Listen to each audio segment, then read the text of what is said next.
We're off and running. So yeah, thanks again for joining us. I'll introduce myself for those that don't know me. I know there's a few on the call on the webinar that do know me. So for those that don't, I'm Anthony Harcher, and I'm a clinical nutritionist and lifestyle medicine specialist. And I really look forward to taking you through this webinar. I think it's very timely this time of the year to really start thinking about the new habits you want to build for 2020, and certainly take the good from 2021 and just build on that or take the good from 2020 and build on that for 2021, and just really unraveling some of those bad habits you may be bringing in from 2020 into 2021. So we'll certainly talk through that. In the meantime, a little bit about me. So I'm a family man. I'm not just a clinical nutritionist. I certainly adore my family, and here's my family here on your left. It's Adriana, my wife, my daughter Sophia, who's 10, and Ollie, who's turning 8. So we certainly love, living holistic health, and it's what really this presentation's about, is really starting to help you to get thinking about the holism around health and how you'll get much better outcomes when you start thinking health as a whole.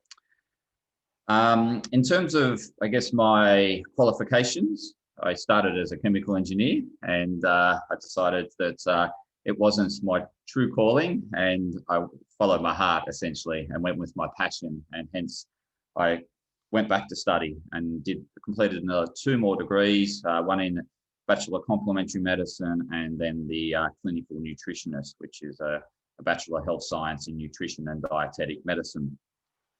In terms of the way I see health, it's just exactly how, as I mentioned it, it's really holistic and looking at the person as a whole, really seeing the person as an individual and working with the individual's goals. And hence today's session will be very generic in nature, won't be very specific. However, feel free to use the chat function if you have specific questions around certain areas, and I'm happy to jump into specifics, or we could do that at the end in the Q&A.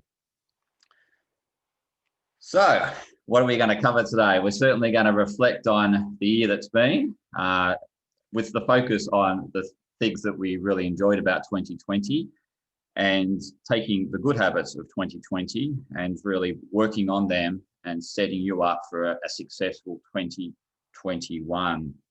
So I'll certainly talk a lot about habit creation and making habits so that they stick. I much prefer to look at that as opposed to trying to unravel old habits. It's much easier to create new, healthier habits that just overwhelm or outplace or surpass previous habits. So much more looking at that sense of creating as opposed to that trying to help deconstruct what might be there. But I'll certainly give you some tips on how you want to, if you want to go down that deconstruction path, on how you can really, particularly around some really embedded habits that may be around emotional eating, binge eating, alcohol, things like that can be really ingrained.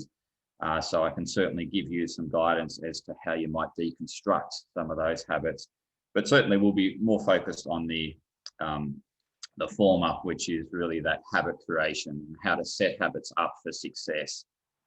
At the end of the presentation, or towards the end, I'll be touching on holistic health and how to look at it. But most of the presentation will be centered around habit creation. So I want this slide, or this time now, to be really a reflection for you on thinking back on 2020, the year that's passed, and really thinking about it, what sort of attitude did you take into 2020? I mean, obviously it would have been really shifted at that March, that point where the pandemic hit. So that's probably the inflection point that I want you to really focus on, is at that point, what was your outlook? How did you see things? Did you see things as doom and gloom and everything, everything's been taken away from me and I've lost this and I don't have this anymore? Or did you see it as an opportunity to find the best and to look for the best and to take the most out of not so good situation. So I want you just to reflect on what sort of attitude did you take into the pandemic, because it's that attitude that we really need to change in terms of the outlook of 2021. We really need to take that attitude that, regardless of the environmental circumstances, you can create what you want through the actions that you take, and your actions will be driven by the thoughts and the filtering of those thoughts. So that's what we're going to talk a bit about, is this whole environmental triggers, the filtering process that we go through, and how it ends up with a certain behavior or action. And that action, we're hoping to be a healthier action, or certainly a better action than what may be in place at the moment. So just certainly think about whether you saw 2020 as the glass half full or glass half empty. And I've seen both. I have clients that have really taken, really that half full approach, and have really, achieved great things in 2020. And I've had the other clients that have really struggled, and it's really been that attitude of how they've seen events, and whether they've focused on the things that are within their control, or they've just focused on the things that are out of their control and let all their energy go to those areas of out of their control, which really makes it hard to do anything, because all your energy is expended in thinking about how hard it is and what's been taken away. Whereas if you just think, well, that's the situation, I can control these things, these are my levers, and just working on those levers and what you can control, you can make the best of that not so good situation. So just reflect now in terms of that glass half full or glass half empty thought that you may have taken through 2020, and you would have attracted whatever you took into 2020, attracted more of it. So if you had that glass half full and everything's working against me, then you would have seen more of that, because that's how our brain works. Once we draw focus to a particular area, we take energy towards that area, and we're looking for more supportive information of why we're thinking that way. So if you took the half full approach and thought, well, I'm going to make the most of this situation, I'm now working from home, I've got more time to eat healthy or to exercise, then you would have focused on that and done more of that, and that's in your control. So really think about that attitude, and we want to flip that, or we certainly want to continue. If you took the glass half full approach last year, we want to continue that approach into this year and future years, whereas the glass half empty is something we want to leave behind. So I'm certainly going to focus on more that healthy habit side of things as opposed to the mindset, but we'll certainly talk a bit about mindset, because without thinking about mindset and you reflecting and being more aware of how you think, you can't make changes, particularly when we talk about the first part of habit formation and how we view habits. That's where we really need to have that focus on mindset and really think about how you think and whether that's constructive or deconstructive. And as I've mentioned before, we're certainly going to go through how we're going to go about changing these habits. So, but certainly, what habits do you really want to change in this webinar? And feel free to put it in the chat function, whether you want to adopt more healthier habits around, increasing your exercise, better eating habits, or whether you want to focus on more personal growth, or whatever area it is, better relationships. I mean, relationships have been one thing that have either really improved or you've become significant distance and feel more lonely. So, it's sort of like one end of the pendulum or the other. Is some people have really reached out and connected more through this period, or some people have felt they've become more isolated. And so that may be one key area. And certainly when we go towards the end of this webinar, when we talk holistic health, that area of relationship is fundamental to health success. And I'll touch on that, once we get to that period of relationships. But certainly feel free to put in the chat function as, what are the areas that you think that you'd like to improve in 2021. I really like to bring it now back to the holistic health. So, because when you think about habit creation, ultimately, yes, you want to invest your time and energy into the areas that are most lagging or the areas of most concern. But at the same time, you don't want to drop other areas. And this is a big problem that I notice with society today. I'm just going to have a quick look at some of these chats that have come through. So all of the above, thanks, John. And yep, personal growth and finances, fantastic, because they're both in the wheel of life. So I'm just going to flip back to this wheel of life. Yeah, so what tends to happen is, an area of our life will be struggling and we'll invest a lot of time and resources into that area and then forget about everything else. And then other areas become deficient. And so we're always chasing our tail, or we just feel like we're getting nowhere. We're on that rat race, on the rat run. Whereas if we can be, yes, focused on a particular area that needs improving, but also doing something in each of the other key areas that are important to us. So this wheel of life is really your life, and this is different to everyone. This is just an example.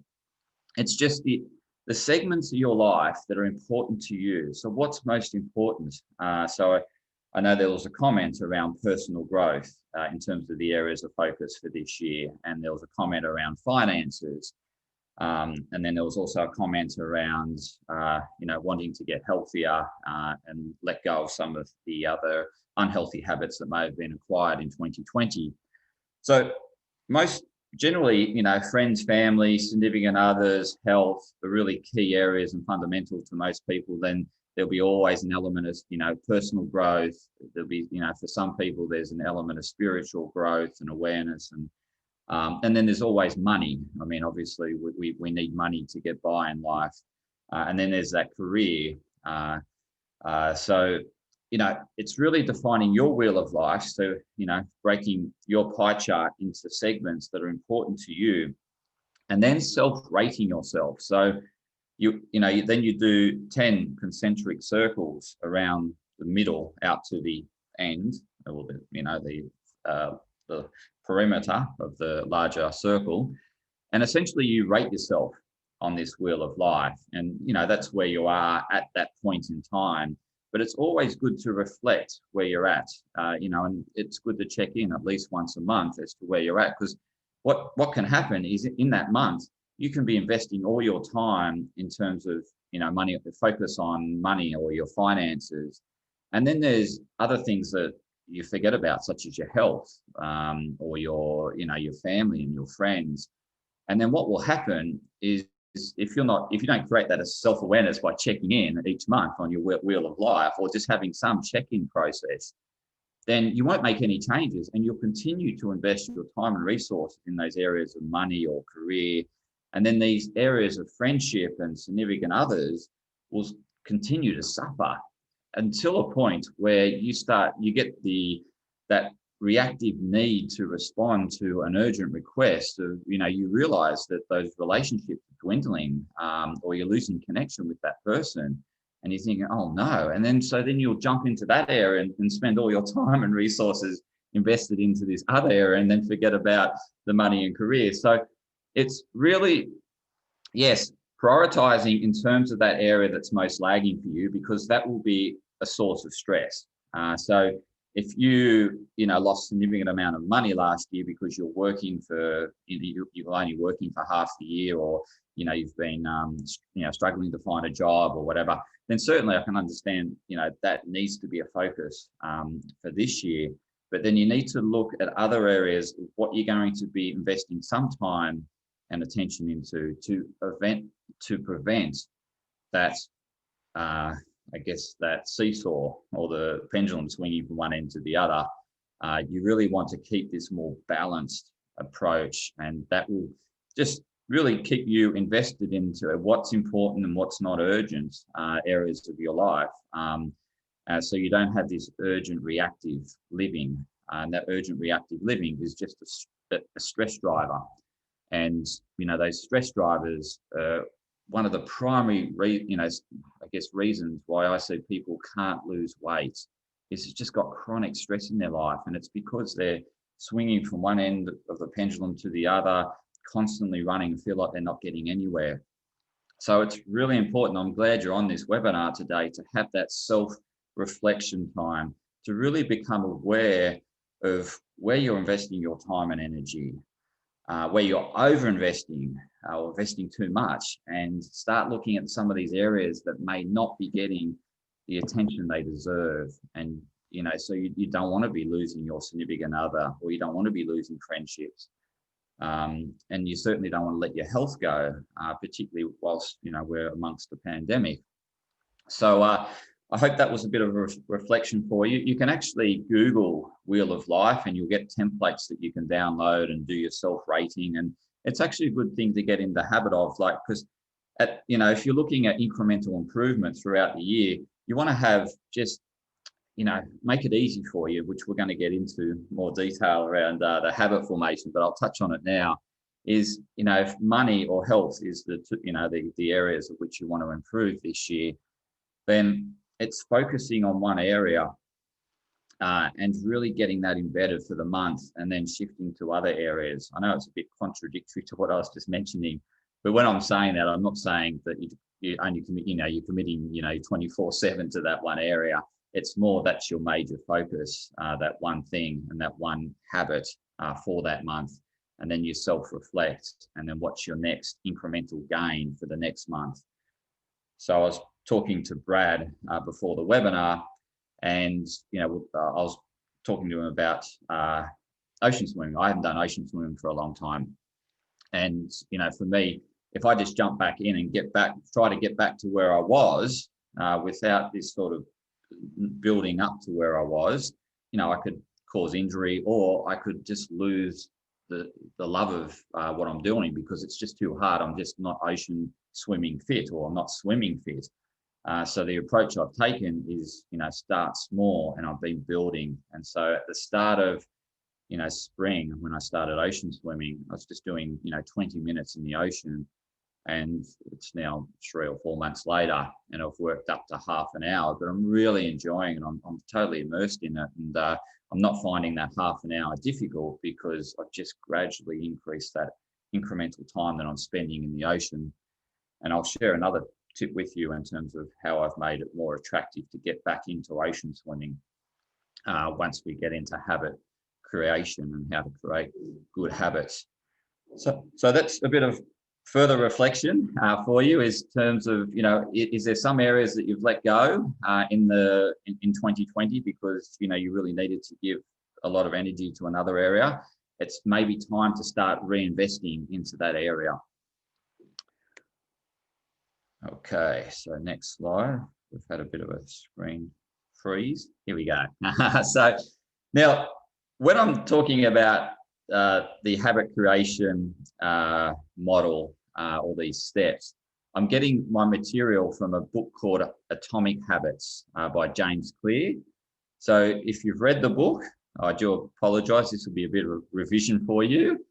If you haven't, then I thoroughly recommend you get it this time of the year. There's no other better book to read. I mean, there probably is some other books that would work well in parallel to reading this time of the year.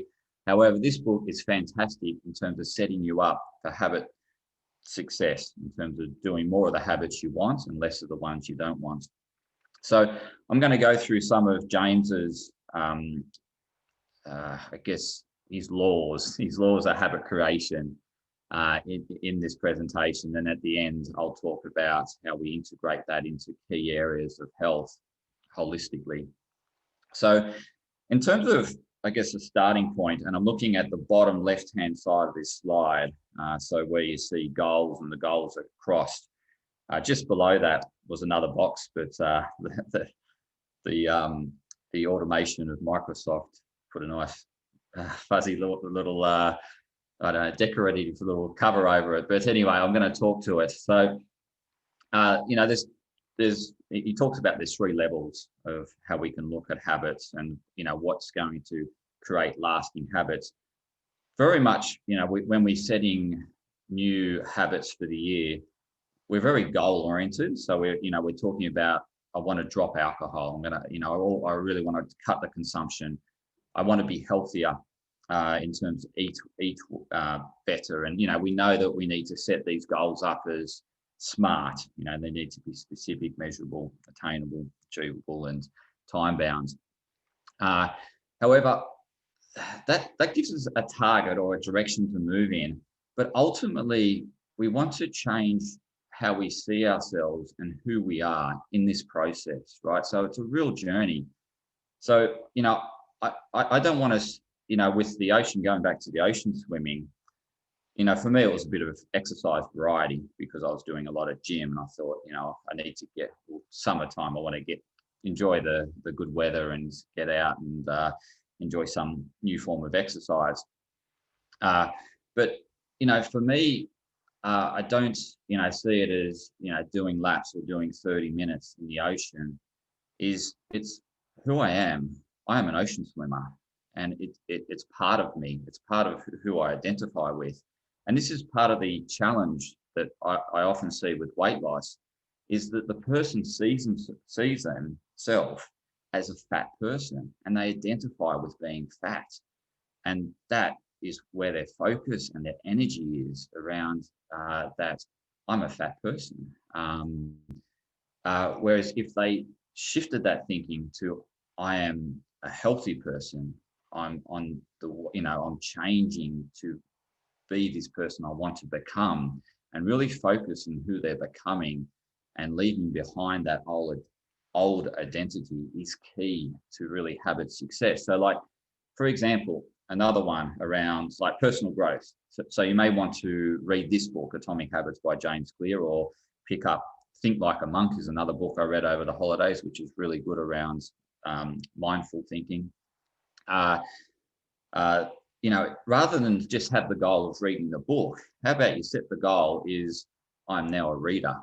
And so therefore you're going to immerse yourself, not just finish that book and stop there. You're going to immerse yourself in the area of personal growth around reading and making that habitual.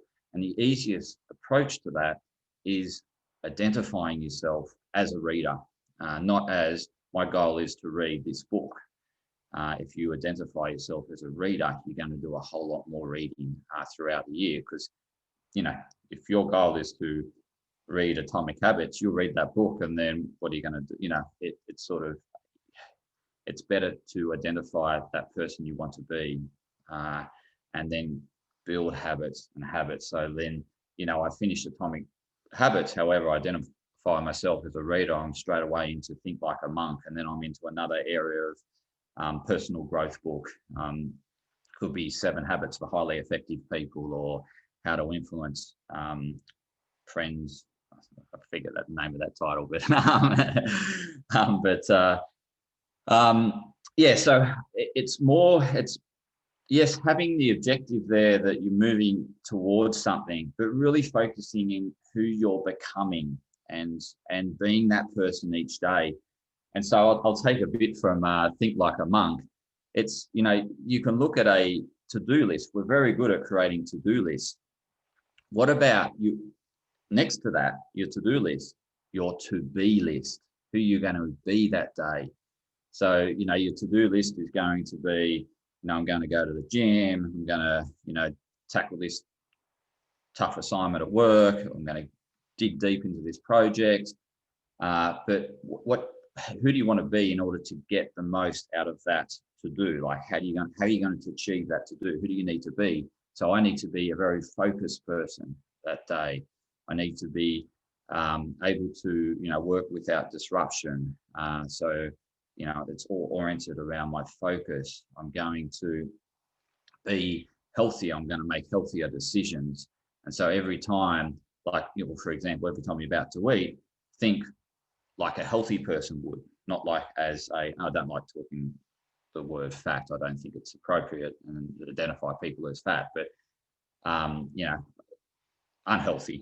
So the opposite is unhealthy. So how would a healthy, or, the old you, so what would a healthy person, what would the decision be when you go to the food court, rather than going to McDonald's, a healthier or an athletic or this ocean swimmer you are, is going to get a salad instead. So really focus in on that person you want to be and start living that person daily. And so next to your to-do list is write your to-be list. I'm going to be a very gracious person. I'm going to give thanks for when, someone does something for me, and I'm going to recognize the small things. That's another area that, building this thing of gratitude is another strong area that comes out in Think Like a Monk. And there's so much scientific evidence in terms of how much joy and happiness that brings to our life is when we're focused on gratitude. So maybe you want to be a more gracious person, a more thankful person, and you're going to attract a whole lot more of that into your life in terms of people being more gracious for the actions you're doing. It's the law of attraction. What we put out is what we get back. So that's me talking a bit more about mindset, but on to habit formation. In terms of, you're probably aware of this habitual loop that James has here. Just above that bottom left-hand corner is the bottom is in the top top left-hand corner is this circle here, and it starts with a cue. So a cue. So typically, what happens? Well, this is habits you're in. And this is how you want to think about creating your new habits, okay? But you could probably relate to these habits that you're in. So you get an environmental cue, or your senses pick up on a smell. So you walk into the food court, you pick up on that Kentucky Fried Chicken smell or whatever. And that goes into your brain, into the hippocampus.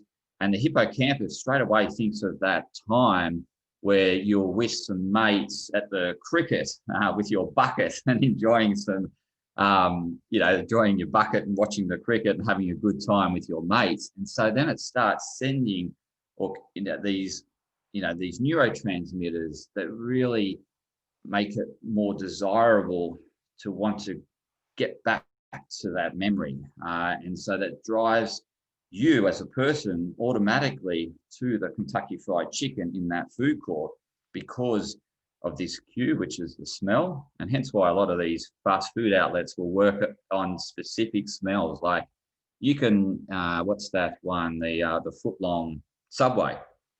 You can smell the Subway a block away just because of the distinct smell of the bread. McDonald's similar.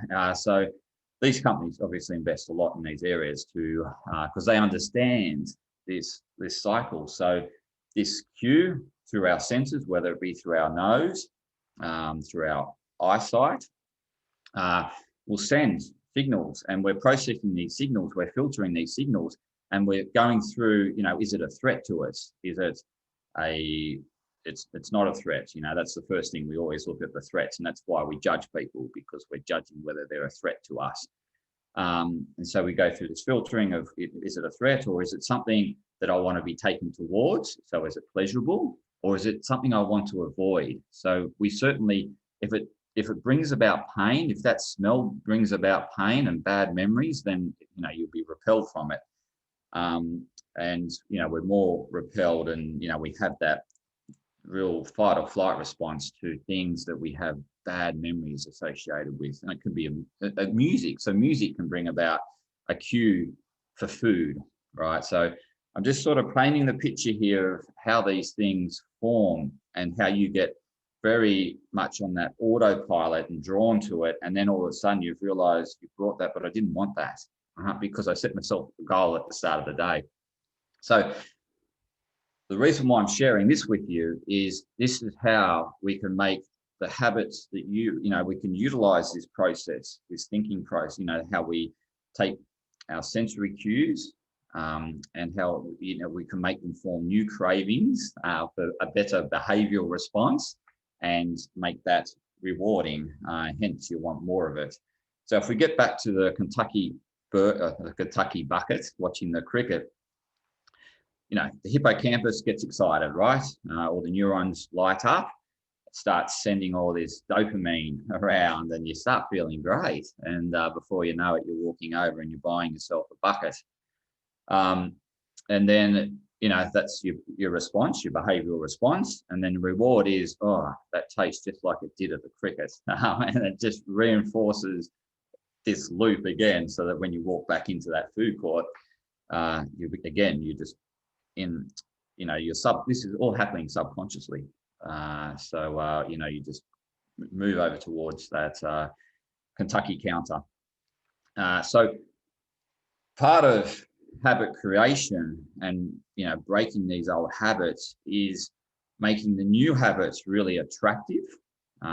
So they're we want to go towards them, making the older habits more difficult, more painful, more harder to do. So that really sets that environment up for success. And then if we just focus on the habit creation as opposed to habit breaking, then we can avoid these, so that food court, it might be great to avoid that food court and go somewhere different, so you don't get that cue. So it's really setting you up in terms of thinking about, so the first task we're going to go through is you thinking about your day, your habits, right? So if you're back at work, you'll have a bit of a routine Monday to Friday. Even if you're working from home, you'll still have created a routine from last year and you'll be still living that routine. So it's time to review that routine and thinking about the habits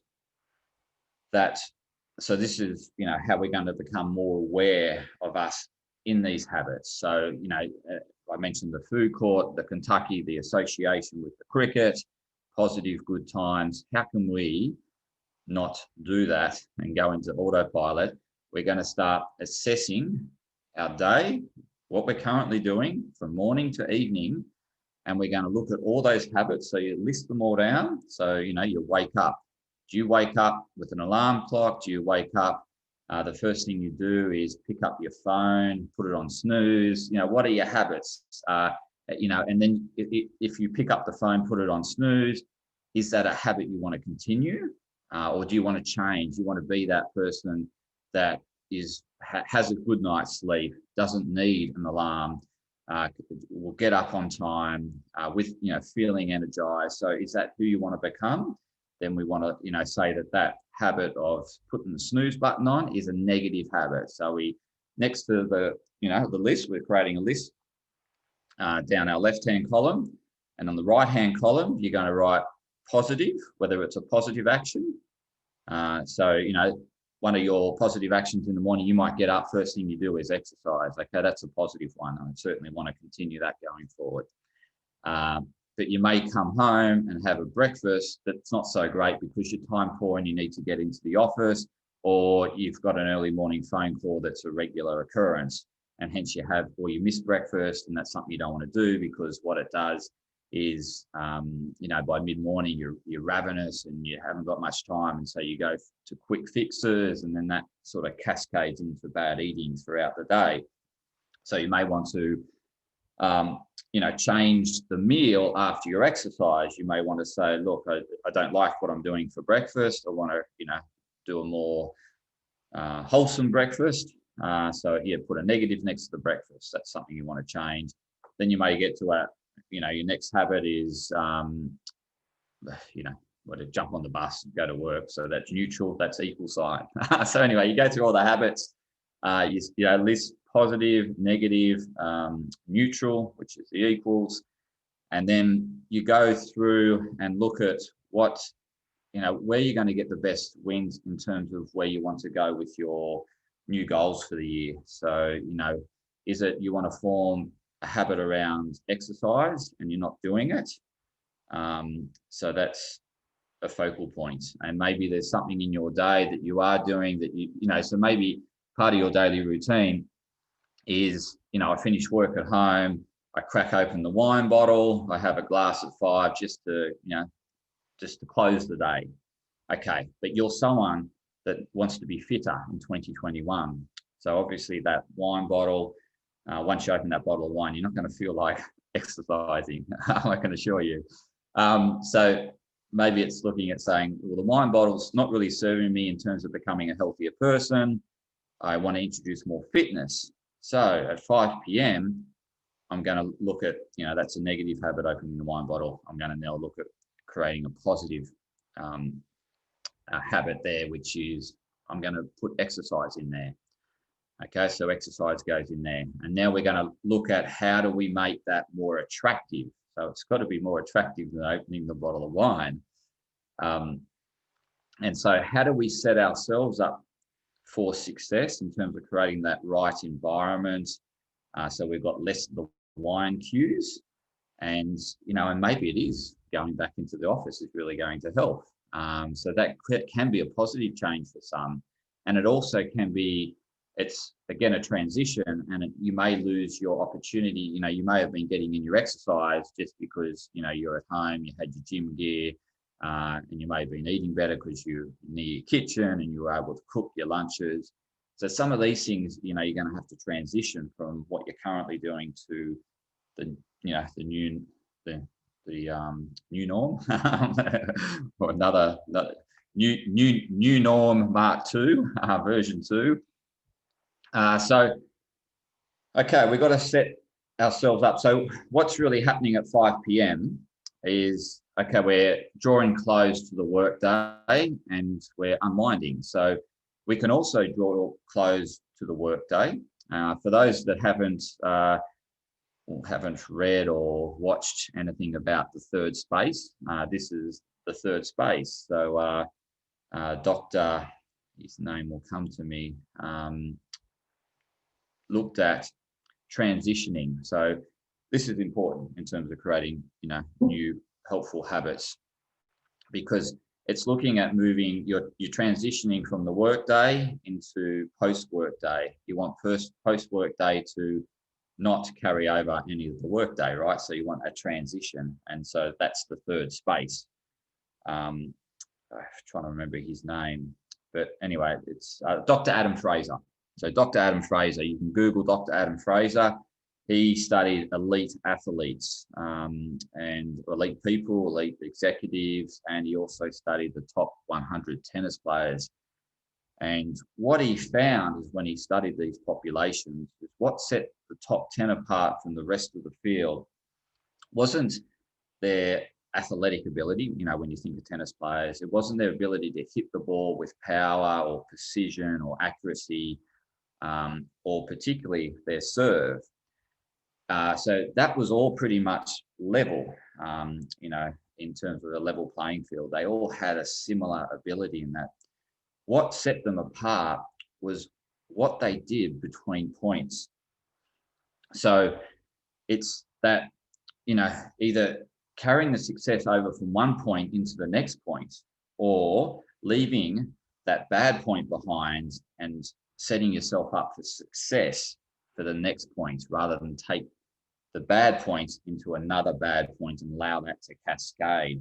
And you see this in cricket. So if you love cricket, if you're watching cricket, you'll see batsmen, for example. So, let's put the nervous 90s into context around this webinar. So when the batsman goes out, he's all about scoring the most runs he can for the team, putting his best foot forward and putting the team in the best position for them to win the game.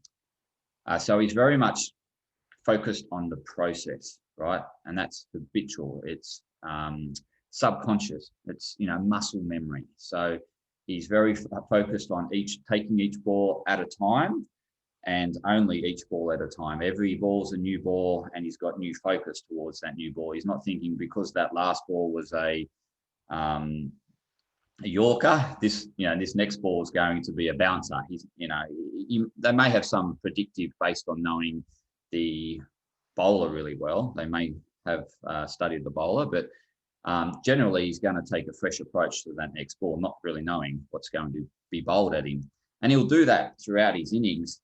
And what happens is, when they get to the 90s, their attention gets drawn to the scoreboard, right? So they then go off this subconscious autopilot muscle memory, and they now into this conscious awareness of the scoreboard and the crowd looking at them and the pressure they're on to score 100 runs. And it's there's a high percentage of people get out in the 90s because their focus changes from process into outcomes. And so I just wanted to share that because it's very much what I want you to see as not focusing on the outcomes. Like, yes, I want to lose 10 kilos. It's the process to getting there, because you never know how long it's going to take to lose that 10 kilos. I, as a practitioner, never know how long that individual is going to take to achieve their goal. I really focus and work with them on embedding the process and keep doing the process. Yes, you need some feedback as to know that you're on track towards that goal, but you're not fixated on that 10 kilos. You're fixated on the process. So we very much want these habits to become part of you, subconsciously part of you, become part of that muscle memory, so that you don't have to think about it. It's just part of what you do. And this is what, when you have deep ingrained habits, is what it is. It's in your subconscious. It becomes automated because you do it so many times. And this is where people don't succeed with habit creation, is because they become so fixated on the outcomes, and they're not getting, they feel like they're not getting there, they're not progressing and at the pace they want to be there at, and it's probably an unrealistic goal they've set. And so what happens there is that they give up because they think what they're doing is not working. And it probably, most likely was, that improvement in diet was working. They just need to allow themselves more time. And you're best to become fixated on the process and really get that embedded, because obviously, including exercise instead of having that wine at 5 p.m. it's got to be positive, from a healthy perspective. You're taking away additional calorie source and putting in something that's going to create a calorie deficit. That's got to take you towards weight loss at some point. It's just the timing, and no one knows that timing. So it's really focusing on the process, focusing on that new routine, and really setting yourself up so that the outcome isn't just the scales. So you also you rate yourself in other areas so that you can start subtly seeing some positive cues. Like, you may want to self-rate yourself, your energy levels. Maybe, look at them currently at 5 p.m. before you open that glass of wine. How is your energy? Is it flat, or are you stressed? Maybe you have a stress scale from 0 to 10. So you rate your stress at 5 p.m. You have an energy scale. How's your energy at 5 p.m.? It should be getting lower. I'd hate to think that it's getting higher. But you could look at energy, or you could look at the energy the next morning, right? So maybe energy at 5 p.m. is probably not the best measure, because you certainly want you to be heading towards sleep. You don't want to be ramping up. So maybe it's the energy the next morning is part of your measure, in terms of whether that new habit of getting rid of the wine and introducing the exercise is having a positive difference. So and your sleep would be another area that I would self-rate. So you could self-rate your sleep, thinking, my quality of sleep really, if you're waking up tired and needing to hit the snooze button, your quality of sleep is low, right? So it's certainly well less than 5. If you wake up in the morning energized, then your quality of sleep must be good. Without coffee. So this is waking up without coffee. So I went on a few tangents there, but I have drawn it back to the replacing the wine bottle, opening up that bottle at 5 p.m. with exercise. In terms of how do we make it more attractive, we can set our environment up. So in terms of how to set that environment up, it's stop buying the wine. Don't have the wine in the house, right? It can really help. It's hard when you've got flatmates that are into doing this and you do it with them. So that can be really difficult. Or you might find a flatmate that wants to change as well. So maybe you could say, well, let's change things up a bit. I want to get out and let's go down and body surf. Exercise doesn't have to be high intensity training. Exercise is just movement, right? You just want to see yourself moving more. And I'm a person that likes getting out and about and enjoying movement, and not thinking that exercise is something that's strenuous and not attractive, because you can certainly make exercise attractive. In terms of what I've got here as the second bullet point in terms of making it attractive, pairing wants and needs. So if I look at, your want is, I want to watch my favorite Netflix series tonight. My need is, I want to be healthier, right? So before I watch Netflix, and this is where you set yourself up with this habit contract. So you'll see my mouse cursor moving over this area of this habit contract. This is the contract with yourself. So, I will, behavior, at time, at location. So this is really embedding your new habit into the hippocampus. So you're setting up a time and location for where you'll do that new behavior. So you're starting to get that into your memory, and eventually, after you do it a number of times, it does become automated. And that period of time which it takes automated is different for everyone. It's really just repetition. It's just doing it over and over again, and eventually you'll no longer have to think about it.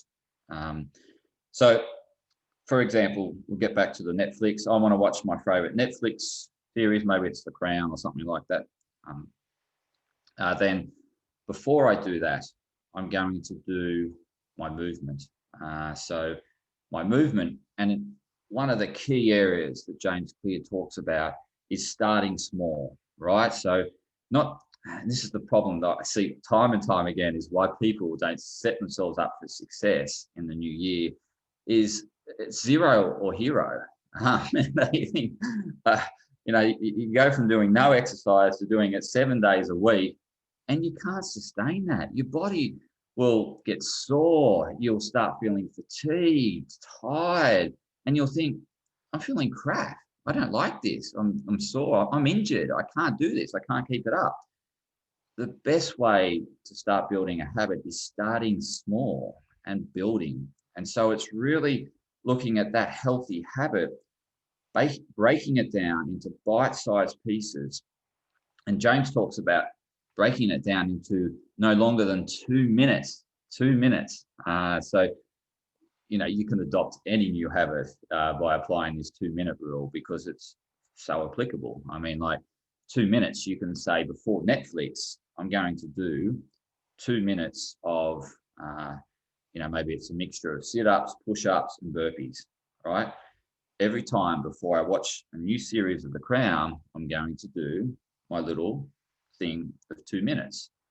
And what you'll find is that you'll do 2 minutes and you're thinking, oh, this, it's waking me up a bit. I'm feeling a bit more energized. I'm letting go of the day in a positive sense. I'm not needing wine to let go of the day. I'm lifting my spirits. And so therefore, I might do this for 5 minutes. And so you'll find you'll gradually build on this 2 minutes, but you're pairing this need, which is I want to become healthier, and your focus of becoming healthier is on movement. Your want is to watch the Crown episode. And so you pair the two together. So you have that attractiveness. And like I often see this with cyclists. So cyclists will say, we'll go for a morning ride and then we'll meet up at this cafe afterwards and have a coffee together. And so that, you're pairing two great things of health. You're pairing movement with socializing. So you've got the social aspect incorporated in there. You've got the movement aspect incorporated in there. And you got that reward because you might like a coffee in the morning, or you might like banana bread for breakfast, but that's your reward for doing that hour and a half on the bike.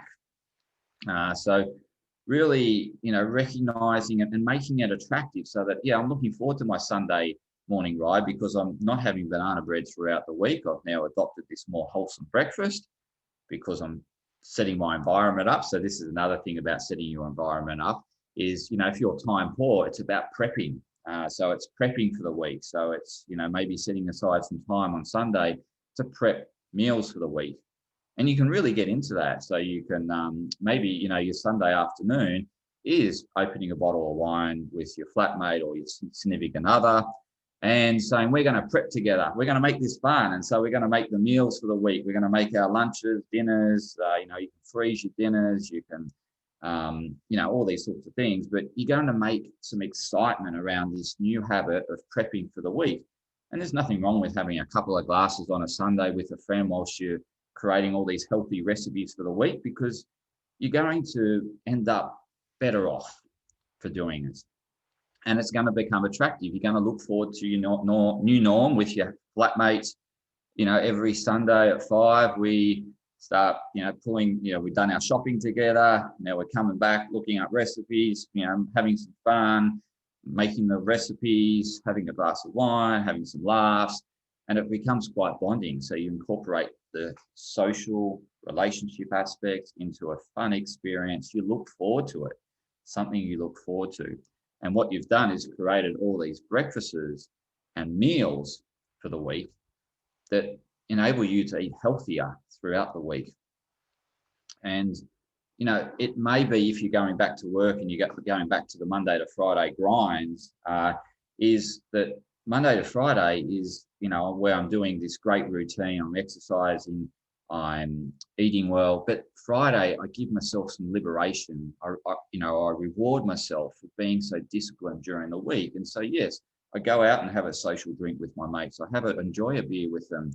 I may have something a bit unusual, maybe my old breakfast, because you've done so well during the week. So you want to create this so that it's sustainable. So sustainable habit forming is where you're going to get success. So making those small incremental changes over time and embedding them and making them so attractive that you love it, right? You enjoy it.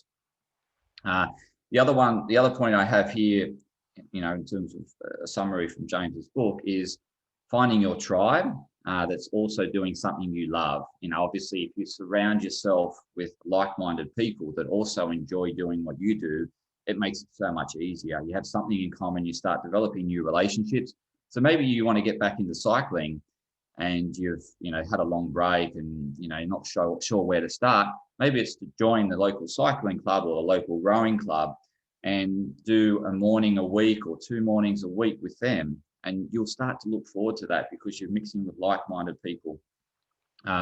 Or it's, finding another buddy who's got similar goals to you and, say, let's sign up to the gym. Let's be gym buddies. Let's do classes together. And this is why, doing group classes can be really helpful, because you really get lifted from the energy around you, the people around you. So you might be feeling, a bit not on song that day. However, the person around you is pumping away and going great guns, and that really lifts you. So you've probably noticed that doing cycling classes together, or HIIT classes, or body pump sort of exercises, that you may be feeling low, but hey, that person next to me, they're lifting this, so I should, up my game a bit. And so, that bit of competitiveness comes into it. So I've mentioned needs to be simple and rewarding.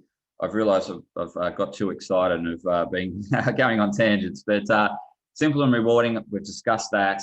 The accountability piece, this is where you, find a friend that's really close to you, that's someone that you have this great relationship with you, and he's, he or she's very forthright with you. And then you can check in with them on a regular basis. And, first of all, you have that conversation is, look, I'm really wanting to have a much better year, 2021. I had a shit year, 2020. I'm really looking for your help and your guidance and inspiration and support to help set me up for 2021. Here are my goals. Here are the habits I want to create. I want you to check in with me time to time, or I'm going to check in with you.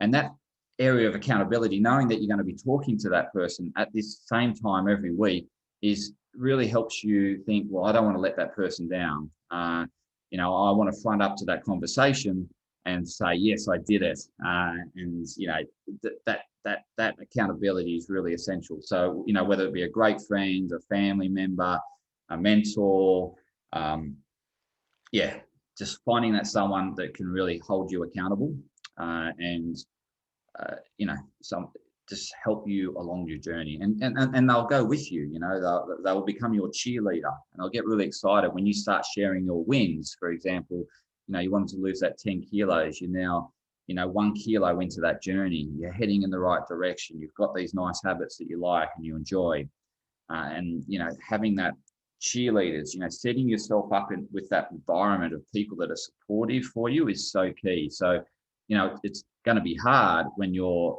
flatmates are all on a different page and they're back in they're loving the old routine and happy to, you know, be unhealthy or whatever, and you wanting to be healthier you, then, you know, maybe it's, you know, you need to start looking at how you're going to shift that environment.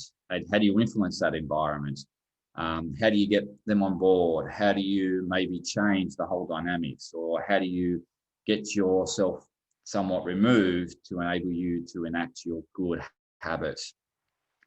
And then it's that constant review and improve, that constant and never ending improvement mindset. You know, like I've done my 20 minutes, I'm feeling strong. I can easily do 21 minutes, you know, the next day. I'm going to do a week of 21 minutes. I'll go up to 22 minutes. And eventually, you know, you get to 30 minutes, but it's enjoyable.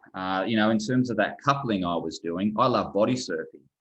And so I was always having a play in the sea after I did my 20 minutes. So, you know, then tie in some body surfing. I loved wrapping it up with some body surfing.